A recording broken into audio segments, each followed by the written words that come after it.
sorot ingkang arayi nenggih Sang Gunawan Kunto Wibisana ugi ingkang wis abadan sukma nedya minggah ing loka baka sami sakala Sang Kumbakarna kru-kruang ngundang kawan ingkang rayi nenggih Sang Gunawan Kunto Wibisana. Gunawan Wibisana tenana pun Kakang Yayi.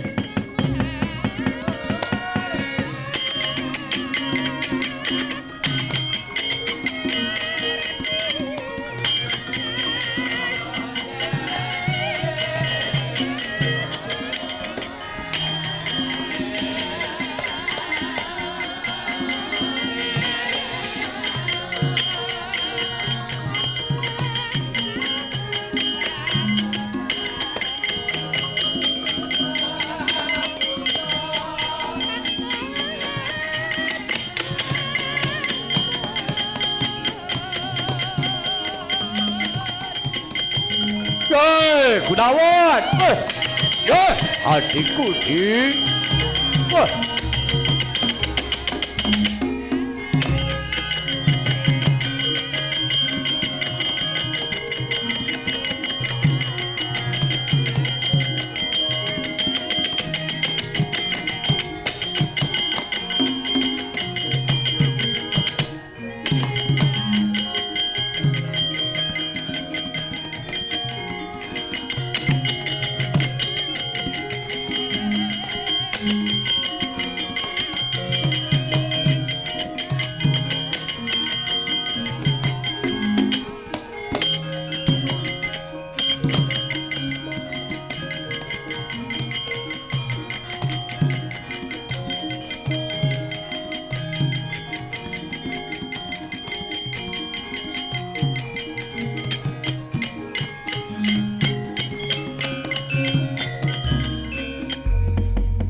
wonten malih tuladan prayogi satriya gung nagari ngalengka Sang Kumbakarna arane turiku warna diyu suprandening gayo utami wiwit prangalengka ngenya darbe atur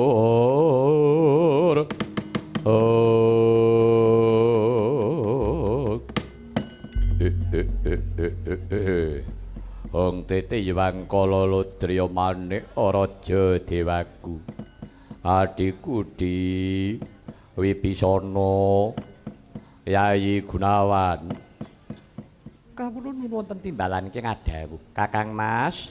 Oh ladalah ketrima uripmu nalika madya padha di kowe ora kleru kiblatmu Gunawan sing luput pun Kakang sing kleru pun Kakang Si Kumbakarna kiniya kowe mbiyen arep swita Sri Rama aku arep melu kowe ora entuk mongko aku wis ngrasa janjane sing bener ki kowe Gunawan nanging nyatane kowe tak eloni ora gelem temahane dadi peperangan gedhe negara Ngalengka aku nganti kasempyok ing aradan kawengisaning peperangan nadyan to ing batinku aku ngrungkepi jiwa kasatriyan ngrungkepi kautaman nanging bareng tak rasa-rasa Gunawan aku iki isih ketempelan bebudene Kakang Rahwana ketitik aku gelem perang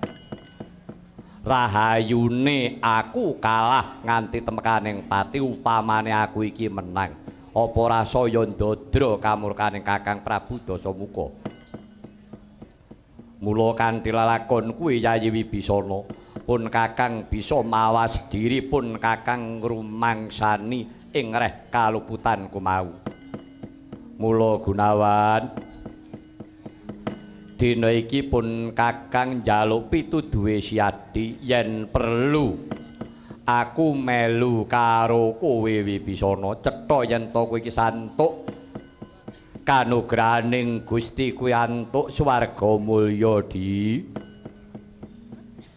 Kang Mas Kumbakarna. Apa Gunawan? Inggih, kepareng kula matur Kang Mas. Iya piye? Inggih. Estanipun sedaya gesang wonten ing Madyapada menika ingkang dipun gayuh menika kasuwargan.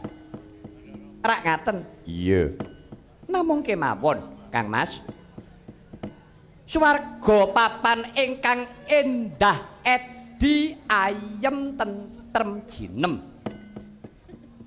Tegesipun papan kaendahan menika kala wau rak inggih kedah dipun sranani nalika wonten ing alam bebrayan rak inggih kedah sae.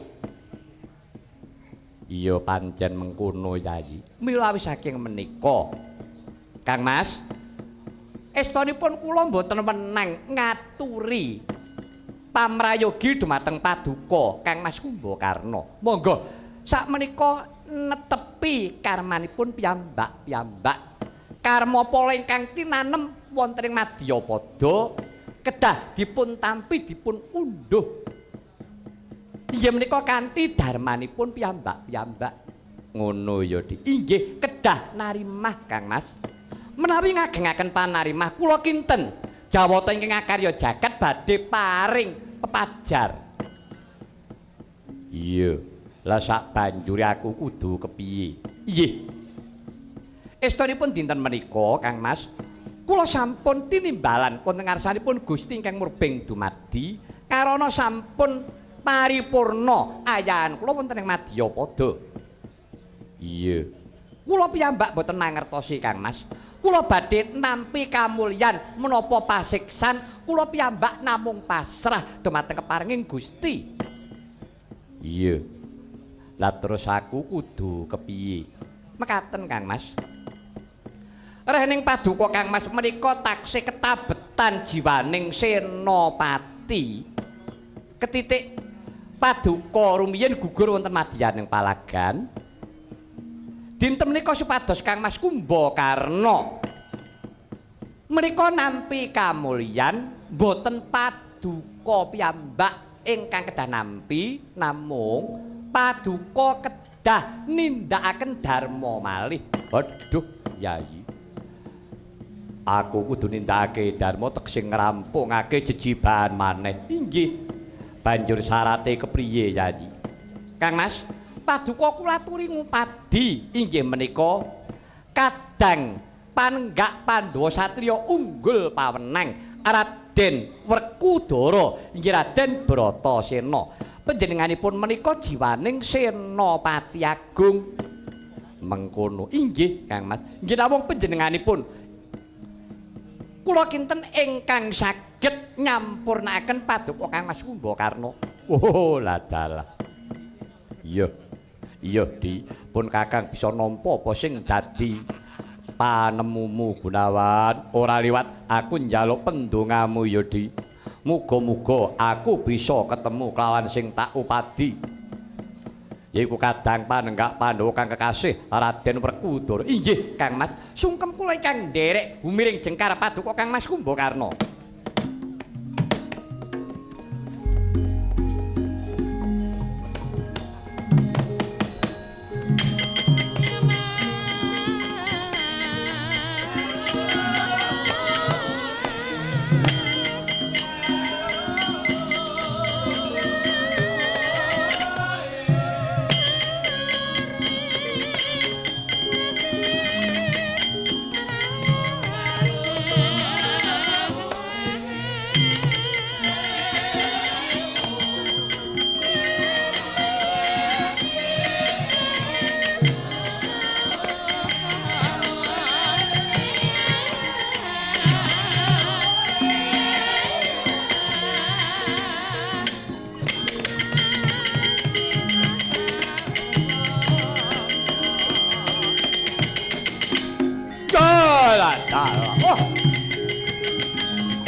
Adikku Di, bejo kemayangan kowe Wibisana ketitik ndedel munggah ing ngawiyat sinartan sorot kang padhang jinglang muncar cahyamu supara teng akasa tekse katarima dening Gusti sing gawe urip. Ya Gunawan, pun kakang iki ya mung sak derma yayi. Aku pasrah marang adiring kodrat. Muga-muga aku bisa ketemu kelawan Raden Werkudara yen to pancen aku isih nutukake dharmaku. Ya bakal tak lakoni kanthi tulus ikhlase atiku Gunawan. Dongakno ya di aku ketemu kelawan sing tak upadi Kadang Panenggak Pandhawa.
Kayune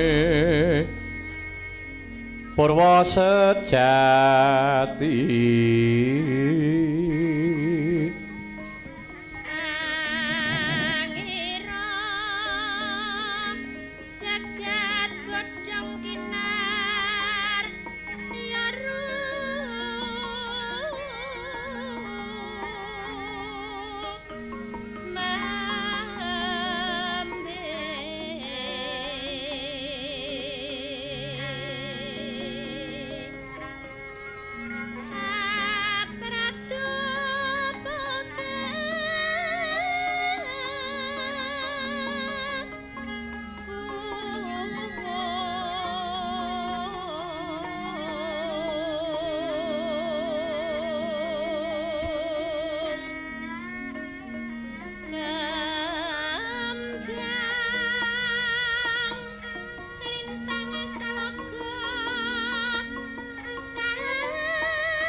hilir-hilir tandure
sinegek nengna wau kang lagya kasengsem marang endahing swasana gantya ingkang kawursita ora kaya kang ana pertapan Saptawarga kalamun Cinandra pancayah mriksani marang endah edining sesawangan ngiras pantes pariwisata.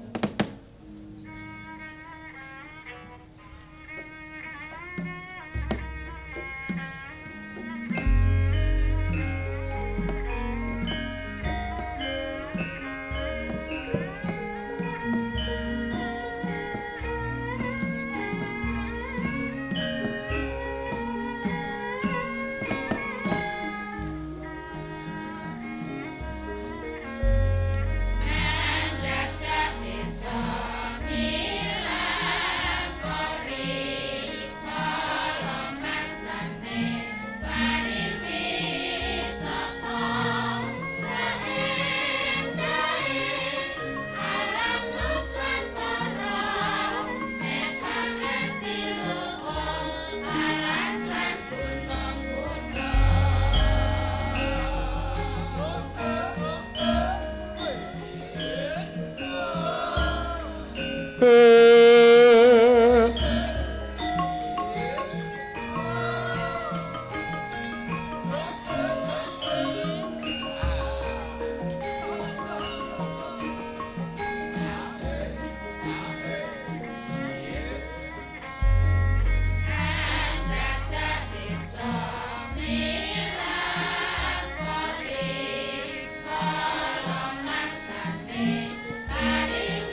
ora kaya kang ana pertapan Saptarga Sapta pitu arga gunung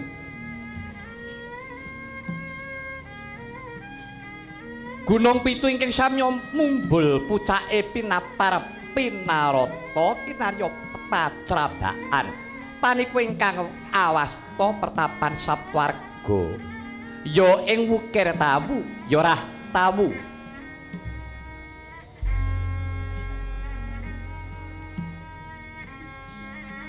lasinten to ingkang kepareng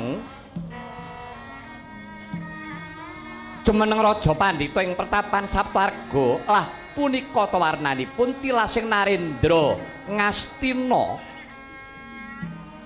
Sang Prabu Kresna dipayana ingkang wis lengser keprabon jumeneng Pandhita ana pertapan Saptarga ingkang peparap Sang Begawan Wiyasa ya Kresna dipayana ya Sang Sutikna Prawa ya Sang Arancaka Prawa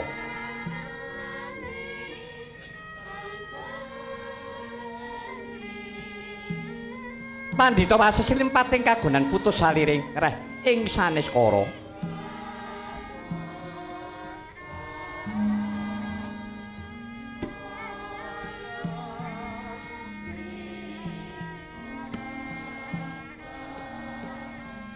ing mangke Sang Brahmana kepareng lenggah ing bale pacrabaan ing ayap sagunging para cantrik manguyu jejanggan indung-indung wulu guntung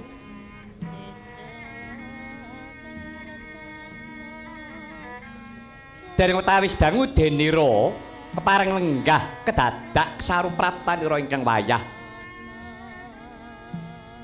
kadang pamadyaning Pandhawa satriya Madukara ingkang kekasih Raden Janaka ya Raden Herjuna ya Sang Pamadi ya Kuntadi ya Wibatsuh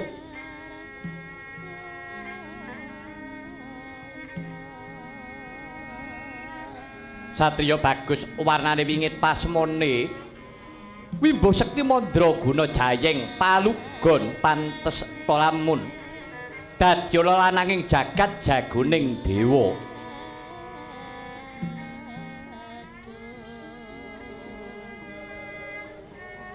Sumanira risang binagus kadirake sang jropat para Panakawan Kilurah Semar Nala Garing Petruk miwah Bagong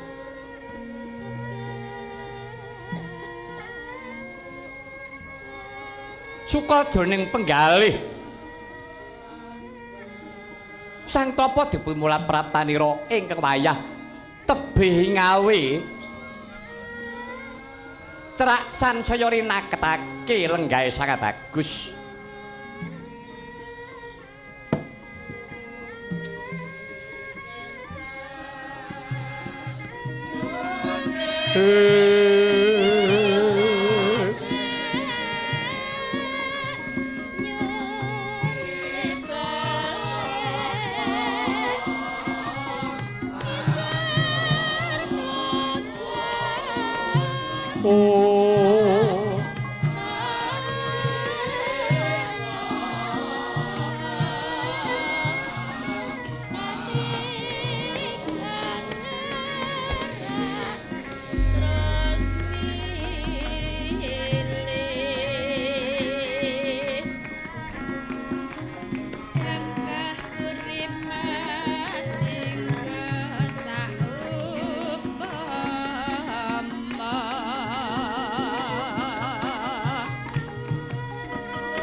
Om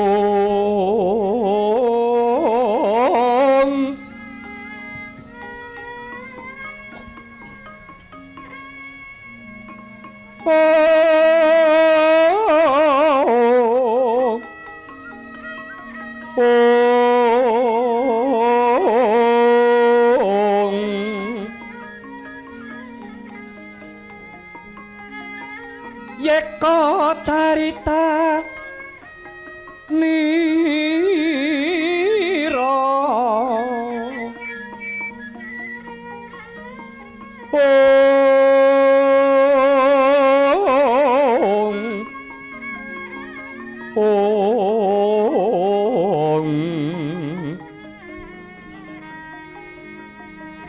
Risang Pandu Siwi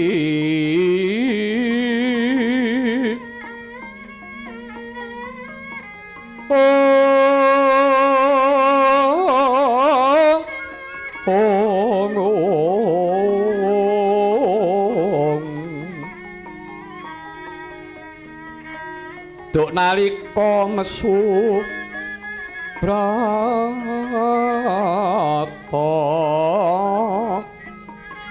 Neng Indra Kilareti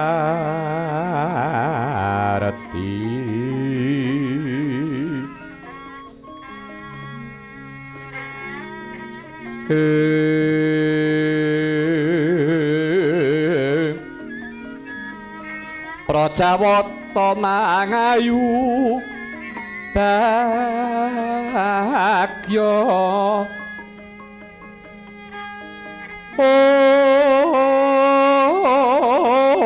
marang risang pamati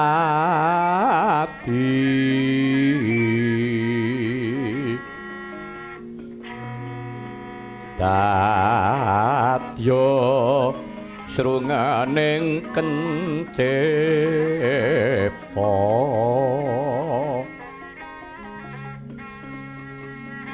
kontab suranati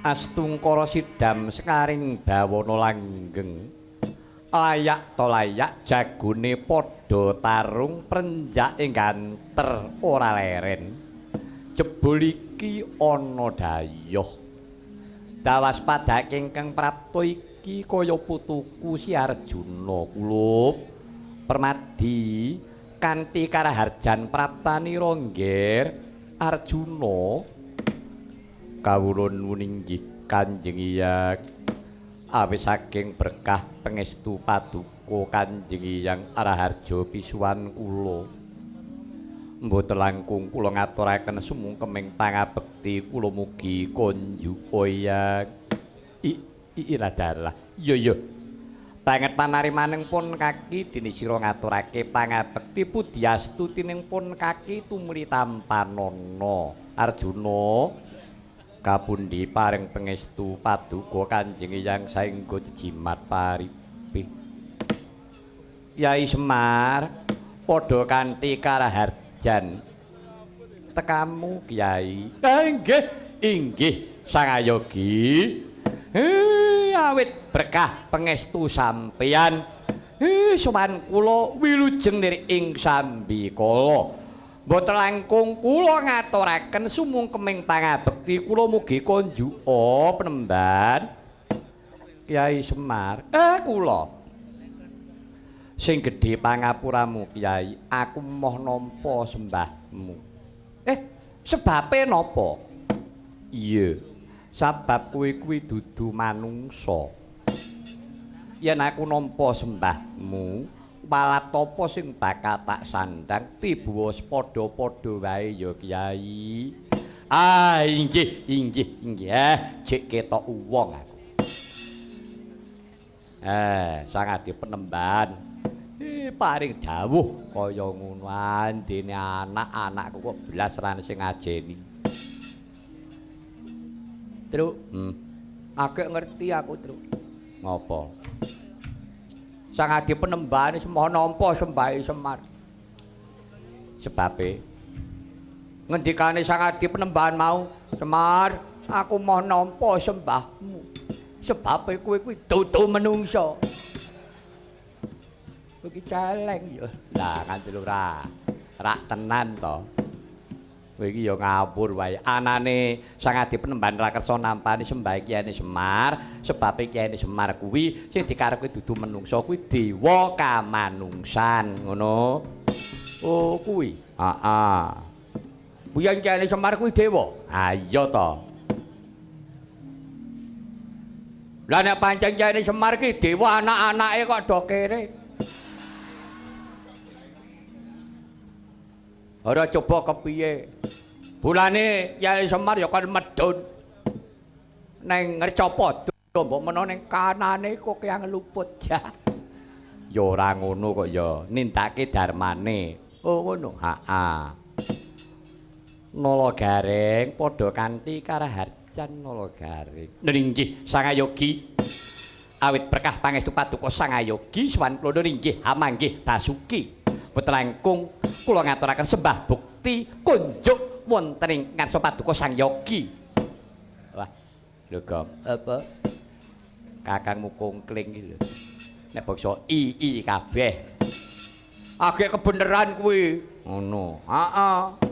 Pepak sajene mbok menawa.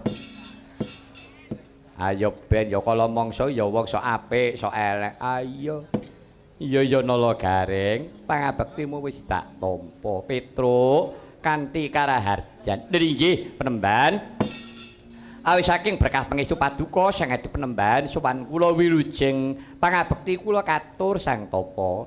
Iya. Petruk pangabektimu wis tak tampa. Bagong padha kanthi karaharjan Bagong. Bagong padha becik sak tekamu Bagong. Gong, bagekke. Hah? Dibagekke. Sing bagekke sapa? Sangayogi. Oh nggih. Wilujeng sowan kula pendeman, Penembahan. Mboten manggalang setunggal menapa. Mboten langkung pangestuku tanpa nono. Wis. Kowe iki piye to, Gong? Ngopo? Lah kowe kok mengestuni Sang Adi Penembahan ki piye? Sik, Tru. Pengestu ki sing tuwa nyang sing enom apa sing enom nyang sing tuwa? Lho, medine sing tuwa nyang sing enom. Lah iya. Sang Adi Penembahan karo aku tuwek ndi? Rak tuwek aku. Heeh. Lah iya nek aku mengestuni nek ra entuk. Lho, iki dudu perkara entuk utawa ora entuk ya, Gong. Ning ora pernah, ngono. Iya Bagong, pangestumu tak tampa. Andayanana katentremaning pertapan Saptawarga. Lho, krungu ora? Mareng, Truk. Lho, pangestu kowe ditampa ngono mudeng ora? Sing gegeri jane ya sing ngisor-ngisor kuwi. Jare sing dhuwur iku ora apa-apa malah. Do ijik. Wis. Pokoke nrimo wae, Pak. Reng nrimo. Karo dene pangestune Bagong marai gatel liye, Dik. Ana pancen pangestu kuwi gatel malah beneran. Beneran apa? Betah melek. Sik-sikang terus lambemu. Tobi. Layak. Udane ngerjeh ngriwis.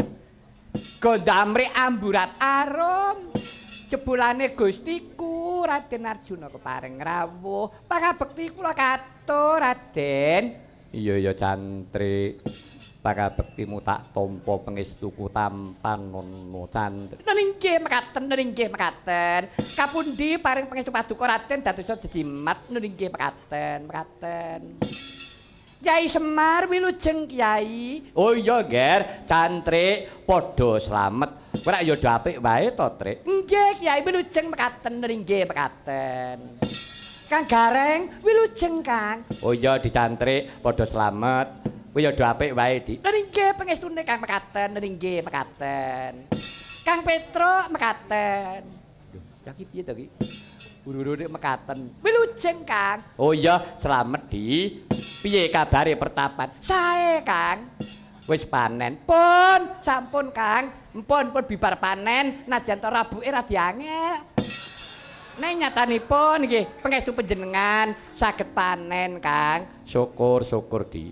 Kene sing akeh pariyapa di. Oh menawi gunung menika pantun Jawi kina upamane kados to Paribulu. Wah iya. Bengawan Solo. Raja Lele. Waduh jan. Isih nandur di Raja Lele. Tasih Kang. Bu aku anu di. Aku njaluk winiye di. Tak tangkarne eneng ngare kono. Supaya ben ana paricara biyen Raja Lele sing pancen kuwi dadi kesenengane para prayagung. Wis, aku njaluk winiye di. Mpun telas. Oh wis entek pun. Ya wis nek ora Raja Lele ya wis. Sing isih apa kuwi Bengawan Solo aku ya gelem. Nika kantun sekedhik pun diajengi bakul. Oh wis entek pun. Damene ijik trik damene. Tesih kata kang betahke napa butuh rong bongkar kanggo ngobong raimu ku ya. Ku ya kasar ben kemropok aku. Pamer Raja Lele Kang, Raja Lele. Bareng njaluk winiye telas. Mangsane. Wilujeng dibagong, wilujeng ora ngapa cerewet. Wong siji nek bageke apik-apikan, saure meti elek. Ayo elek. Kowe ngarani aku kok di apa aku tau dadi IP-mu? Napa mboten tuwa kula? Ora iso. Ayo, atuwek aku. Mboten tuwek kula. Wah, cantrik golongan ngeyel. Nek kowe ngakoni tuwa, Trik, saiki tak tekoni. Nggih, pripun? Jaman Sangadi Penembahan kuwi isih cilik. Kowe umurmu pira? Oh, kula dereng lahir, Kang. Urung ngerti to kowe? Dereng. Takono. Sangadi Penembahan kuwi biyen cilikane sing ngomong iki lho. Napa nggih? Ya takono. Cantrik, wonten dawuh umurmu ki pira to? Aku iki nalika cilik sing gendong kuwi Bagong kuwi. Oh. Alah. Sampeyan nek ngoten pun tuwa to, Kang? Ayo wis. Kok mboten mati-mati? Sambar gelap tenan. Aku mati ngampiri kowe, Trik. Mati kok ampir-ampiran. Oh. Nggih. Oh. Tuwa ndi aku mbek kowe? Nggih, sepo sampeyan. Ayo. Saiki tak tekoni. Kowe jaman banjir Bengawan Solo kae. Kowe umurmu pira? Kula nggih pun sementen niki. Nek banjir Bengawan Solo kae malah aku agak iso brangkang. Edan ora kok niki. Banjir Bengawan Solo agak ndek ben kok agak iso brangkang. Brangkang ning ngene tanggane kepruking wong. Wong kok ora urus. Pinarak, Kang. Piye? Pinarak. Yo, siji dina tak mampir nggonmu. Nggih, Kang. Wah, tobat. Seneng aku anggere. Dulur-dulurku para punakawan do rawuh eneng pertapan. Wah, jan marai bungah, marai ayem. Marai seneng. Alah ora nyuguh cerewet. Seneng, ayem. Iya, ayem seneng kowe, aku. Aja ngono, Gong. Ora keting kekadangan ki ya ngono kuwi. Cantrik ya omongane ya ngono kuwi. Heeh. Pegunungan iki ra ngono kuwi. Wilujeng, Kang. Pinarak. Oh, ngono. Heeh. Pinarak, nggih. Mesti ngono kuwi. Oh, iya. Niki kangge seduluran, nggih. Wandamu ya. Arjuna sajak sumengka pengawak Bajra pisuwan wanawung gati kulup. Moringgal matura apa kang dadi wigati ning Arjuna? Lirsat padeng sun kang dumiling.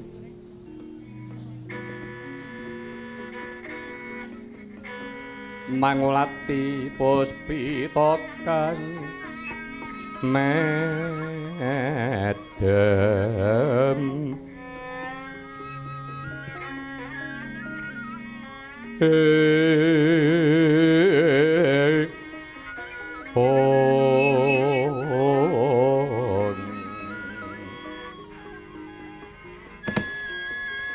Kanjeng Hyang apa nggih mugian dadosna ing kauningan sowan kula ngabiyantara paduka Kanjeng Hyang estunipun kula mung mestuti wangsiting Bathara menawi dinten menika jawata nedya matedhaken nugraha tumuruning Ponang Wahyu Sri Makutha Rama ya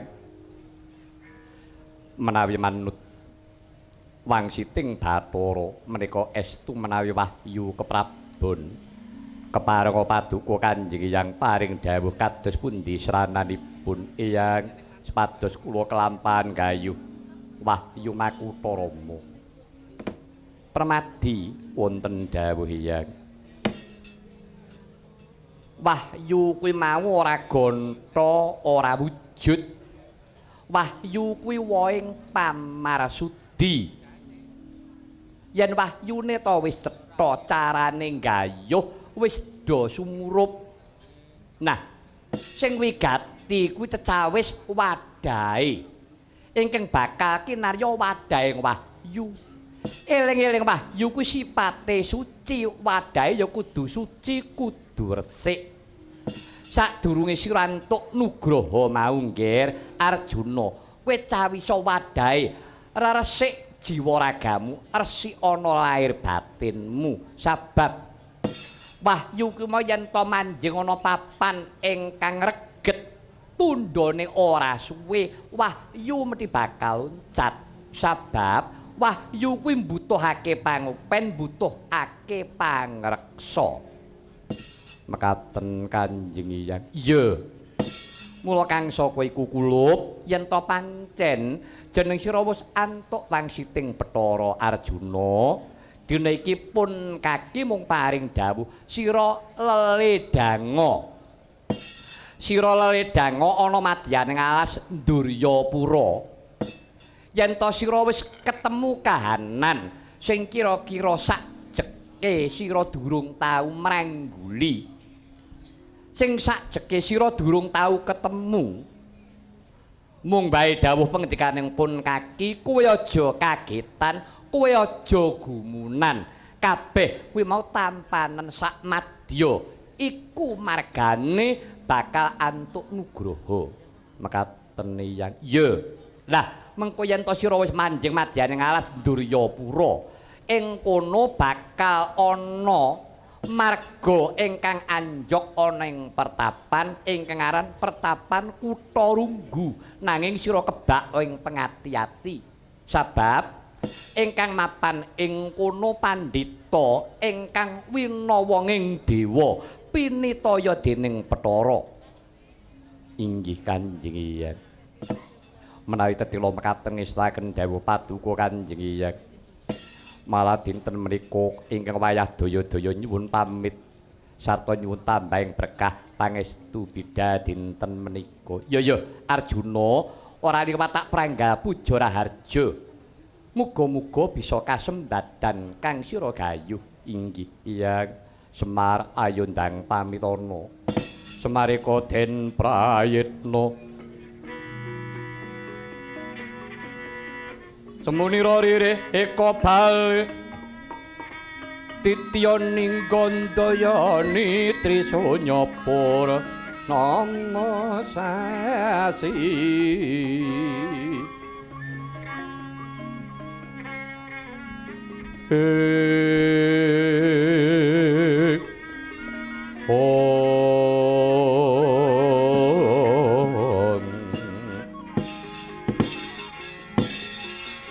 sampun tamat atur ulun keparenga nyuwun pamit nderekaken wayah dika kekasih Raden Premadi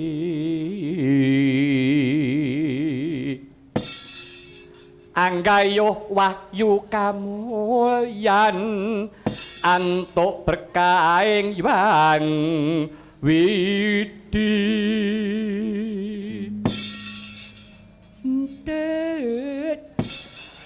iya aku ngayu yo meneng ora senengane kok nek kakekne nesu lho. Ora bawa entit to, entit denggelmu kuwi. Ngawur wae ora. Nyuwun pamit, Penemban. Iya. Kakang Semar, tak prangga puja sesanti jaya-jaya. Muga-muga awit nggonmu momong kelawan tedhak turunku ya Kyai. Inggih, Penemban. Kowe tak paringi tetenger meneh Kertawedana. Kertawedana. Iya. Kerta tegese Srati Wedana kuwi gajah. Sratine kuwi gajahe bendaramu. Kuwi sing iso nyrateni ndaramu ya Semar. Nggih. Mangsa bodho aku pasrah karo kowe. Nggih. Matur nuwun. Aku diparingi tenger Kertawedana. Kertawedana kerta ki gajah, wedana ki gajah. Aku kok nyang gajahan. Lah wong. Kono ndang mangkat kono. Senengane. Gagi. Kono pamit to. Tak enteni njaba duli. Dan. Ya pamitan terus. Ya kono pamitana sing apik. Ya. Jroning suka luputa ing duka cipta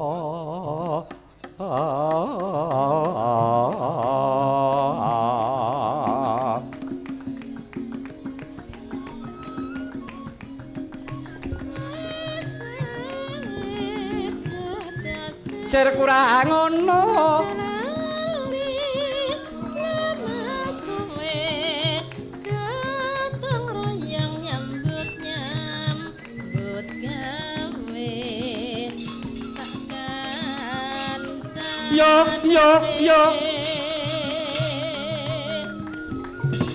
Yo.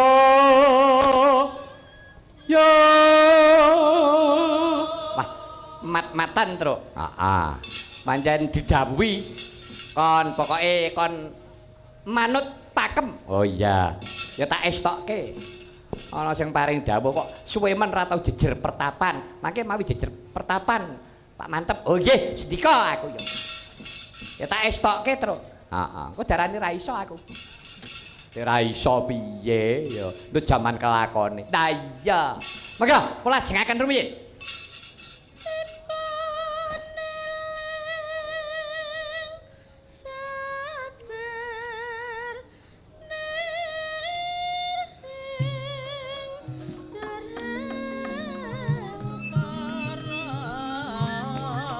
Oh iya wah. Oh iya wah.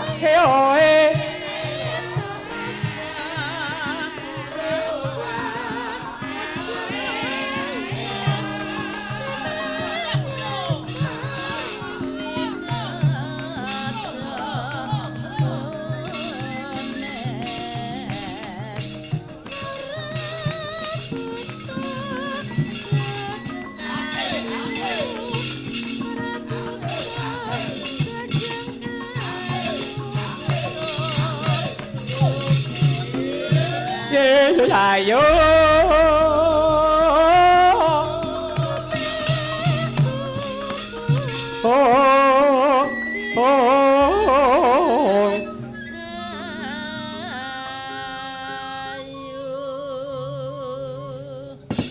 Nggih.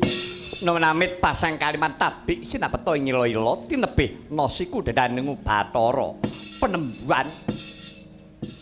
Keparenga matur ngarsa paduka Sang Ayogi rening sampun sawetawis dangu anggen kula ngabiyanto ing ngarsa paduka Sang Tapa keparenga ingkang abdi punala wigaring daya-daya nyuwun pamit badhe nderekaken wayah paduka Ndara Raden Arjuna mugi-mugi kinarisaken sedaya ngrubeda kasembadaning sedya. Iya Nara Garing wis mangkat to tak sangoni slamet. Mudyan ora kowe. Wis mangkat to. Nggih, mekaten. Sampun. Iya Nala Garing. Kepareng. Iya. Sampun. Iya, iya. Wis mangkat to nala garing.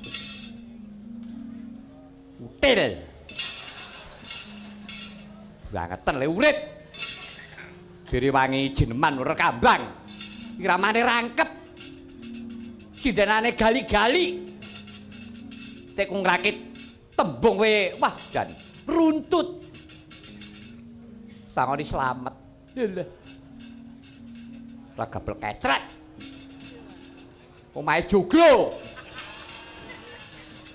Gedhi. Rung dadi. Lah minggat kono.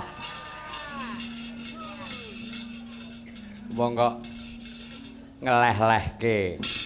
Karo dene kok pangling kelakone gareng truk. Ya kok ngono kuwi. Lah iya.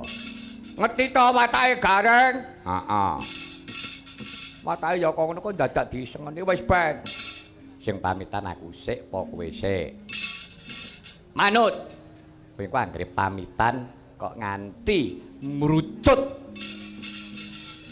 sangka kudangan luput sangka gendongan aja takon dosa beres. Nek perlu disika obo papat ora nganggo adah. Padake apa? Tenan wis to. Aku kok dadak diwulang. Oh iya. Sadurunge aku arep pepeling sik terus. Oh iya. Pepeling. Heeh.